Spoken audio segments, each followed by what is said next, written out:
Imagine करो कि जो तुम्हारा दिमाग है और जो तुम्हारी बॉडी है एक प्रेशर कुकर के अंदर बंद है, जिसमें हम लोग खाना बनाते हैं। और उसे गैस पे रख दिया गया है और वो गैस है तुम्हारे पेरेंट्स। और अब उस गैस की जो फ्लेम है उसको चालू कर दिया है, उसमें से आग निकल रही है। और वो आग क्या है? वो है तुम्हारे पेरेंट्स के ताने। वो है तुम्हारा पेरेंट्स का नेचर, तुम्हारे साथ जैसा भी वो बिहेव करते हैं, टॉक्सिक है या अनसपोर्टिव है, जैसे भी है। वो है कंपैरिजन, जब तुम्हें दूसरों से कंपेयर किया जाता है। वो है लैक ऑफ इमोशनल सपोर्ट, जब तुम्हें अपने पेरेंट्स से इमोशनल सपोर्ट नहीं मिलता।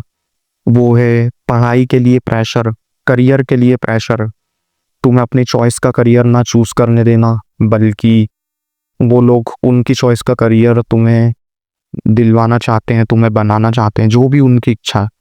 और जब ये सब चीज़ें, इतनी सारी चीज़ें तुम्हारे दिमाग के अंदर डेली बेसिस पे घुसते जाती है, तो जो तुम्हारा प्रेशर कुकर है, यानी कि जो तुम्हारा दिमाग है, जो तुम्हारी बॉडी है, उसमें बहुत ज़्यादा प्रेशर बनते जाता है। और एक दिन इवेंचुअली वो जो कुकर है उसमें इतना ज़्यादा प्रेशर बन जाएगा कि वो फट जाएगा। और वो फटेगा किस पे?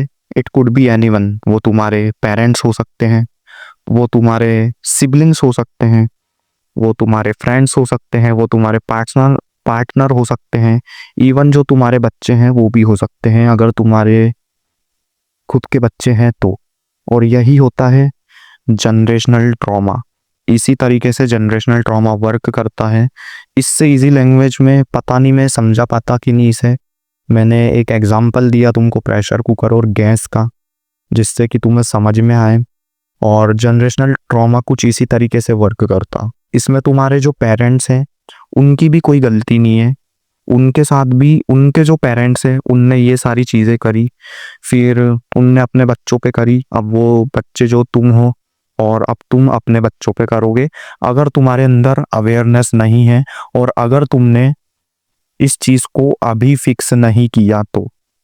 अब देखो, ये जो जनरेशनल ट्रॉमा है ये बेसिकली पेरेंट्स से ही आता है, और किसी किसी केस में किसी और लोगों से भी आता होगा, लेकिन वो बहुत एक्सेप्शनल केसेस होते हैं। लेकिन जो मेन केसेस है उसमें पेरेंट्स से ही आता है। तो अब तुम अपने पेरेंट्स का मुंह तो बंद नहीं कर सकते, तुम उनके एक्शंस को, रिएक्शंस को, उनको बंद नहीं कर सकते। तो अब तुम्हें क्या करना है?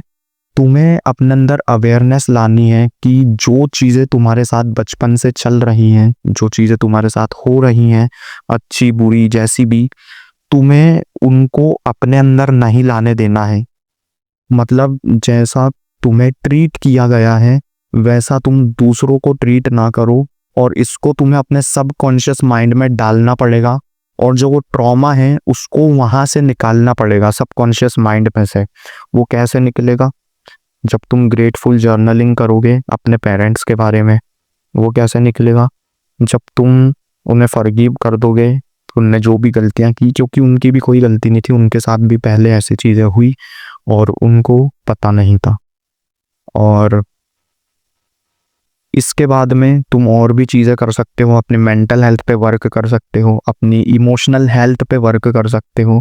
और इन सब चीज़ों पे जब तुम वर्क करोगे तो ग्रेजुअली तुम जो इस जनरेशनल ट्रॉमा वाला फेस है इससे धीरे धीरे बाहर निकलते जाओगे।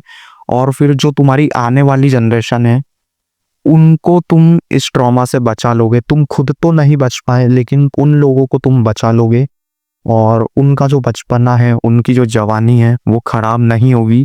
वो एक बेटर लाइफ जिएंगे, और एक बेटर उनके पास सपोर्ट होगा तुम्हारे साइड से। तुम उनको सपोर्ट करोगे, तुम उनको दूसरों से कंपेयर नहीं करोगे, तुम उनके सामने लड़ाई झगड़े नहीं करोगे, तुम उनके साथ वायलेंट नहीं होगे। सो बेसिकली तुम जनरेशनल ट्रॉमा अभी रोक सकते हो इस जनरेशन में, जब तुम्हारे साथ ये सारी चीज़ें हो रही हैं। तो ये वीडियो मैंने एक अवेयरनेस के लिए बनाई थी। वैसे मैंने जनरेशनल ट्रॉमा पे एक डिटेल्ड वीडियो बना रखी है, और बहुत सारे ट्रॉमा पे एक डिटेल्ड वीडियो बना रखी है। अगर तुम्हें वो देखना तो तुम वो देख सकते हो।